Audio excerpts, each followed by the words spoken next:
Hi, welcome to our podcast named Pond Life. I'm Ann Janish. I'm the director over at Shepherd's Flock Preschool, and we are doing a podcast to talk about the ministries beneath the surface. We're diving down there to talk about some things that affect our families and our children and the kids that we work with. So I'm joined here today by two of my co-workers, and they'll go ahead and introduce themselves and tell you the ministry that they represent.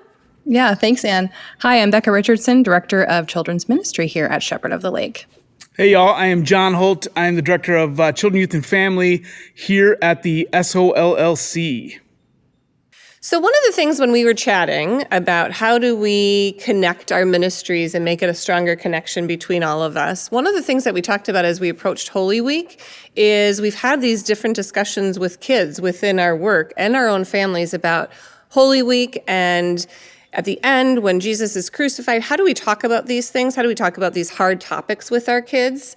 And so that brought up this idea of we really need to do something like this so we can share it with you as families to talk about what do we do with our own children and our families. So that's where we're at today, is we're going to talk about what it is, what we could do for resources, how can we share our own stories to help us work through this week of Holy Week. And I know, John, you had brought up a story from when you were working with somebody from Ethiopia. Yeah, so when we first talked about this topic, it was it kind of triggered in me this incredible kind of memory and journey I had with a pastor and a colleague down in Kansas City who is Ethiopian.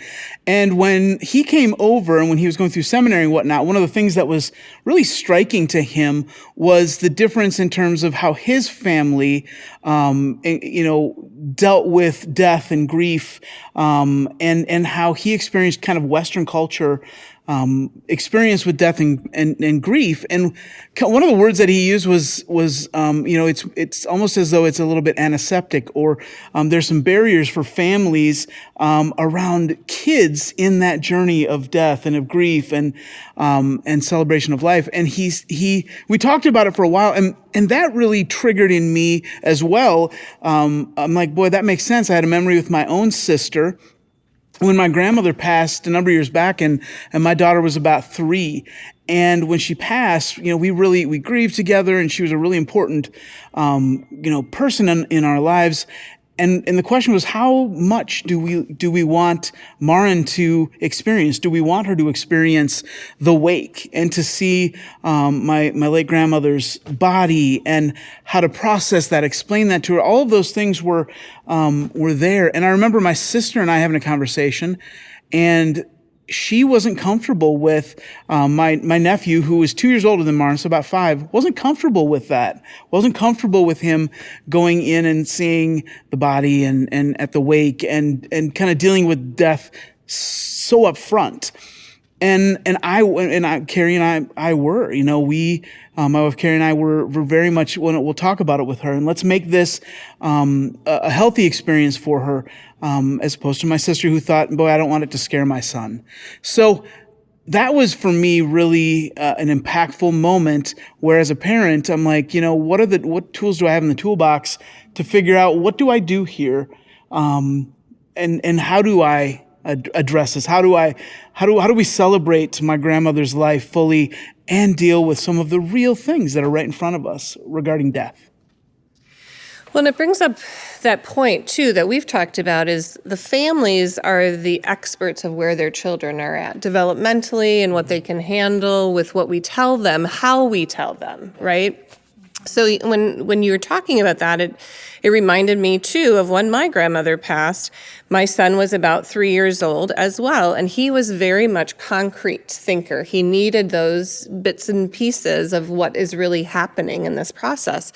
So we approached it, too, of, how is grandmother going to look while looks like she's sleeping? But her skin is going to be a little bit harder. It's going to be colder. You'll see me go ahead and hold her hand or give her a kiss. And that's okay, because that's part of my memories with her, and I want to celebrate her life. I think that's part of it too, right? Is how do we reframe that to say, I'm so much better and more blessed and have these teachings and wisdom and memories because of her life and my life being together for so many years. Yeah. We always talk about things like, oh, that person's passed too soon. I didn't have enough time with them. And I just think, so how do we talk about that within the Holy Week and crucifixion, that our lives would be so different if Jesus had never lived, even though it was a shorter period of time. That time that we have from him, the wisdom, the teachings, the modeling, how do we take that and go with it and make that connection with our kids and our families during this time?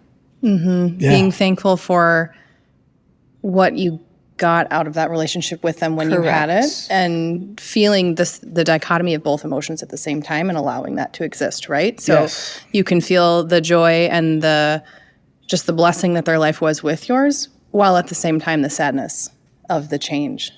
Yeah, this is such a multifaceted topic. When we started really thinking about how we're going to present this, the part that came to my mind was an experience that my daughter had when she was in VBS. And to me, it really displays the difference between a real life scenario where you're at a funeral and it's someone you've had a relationship with and you've got your family to really walk through that situation with you. And I love how you use those five senses. That's so wonderful for a kiddo to know this is what I can expect and this is what it might feel like and look like, and just what an awesome example of capitalizing on that moment. And I think about that VBS experience. So my daughter came home from that afraid of angels, afraid that there were killer angels that were going to come down. And I think we probably know the story I'm talking about. And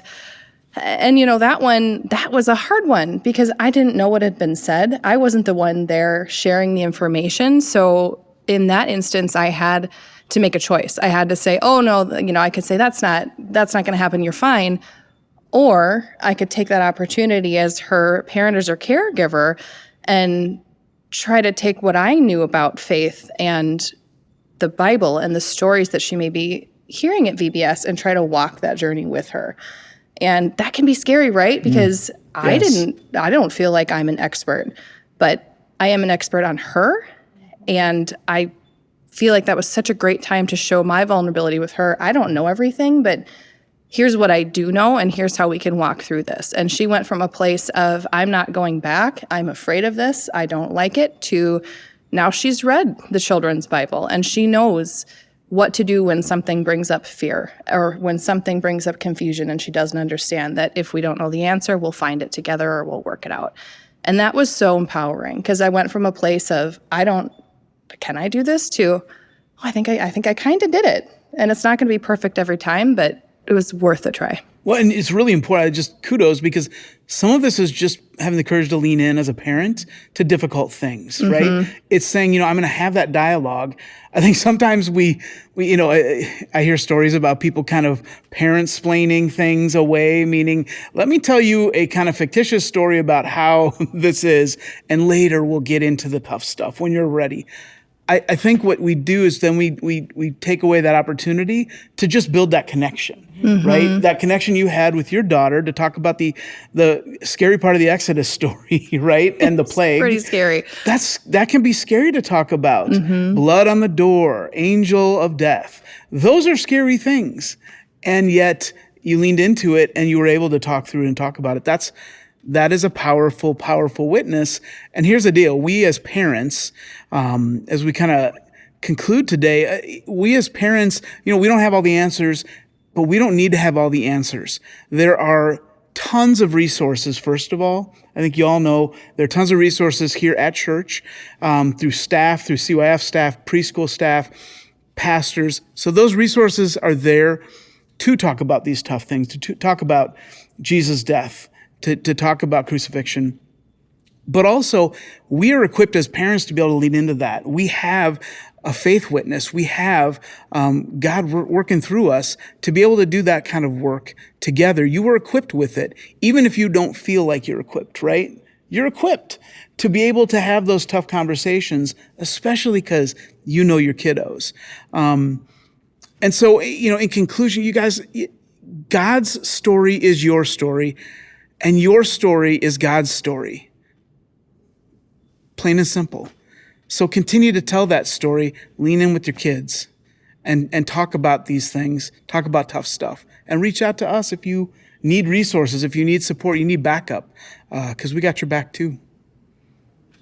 Thanks for joining us for our first podcast of Pond Life, and we'll see you next month. Peace out.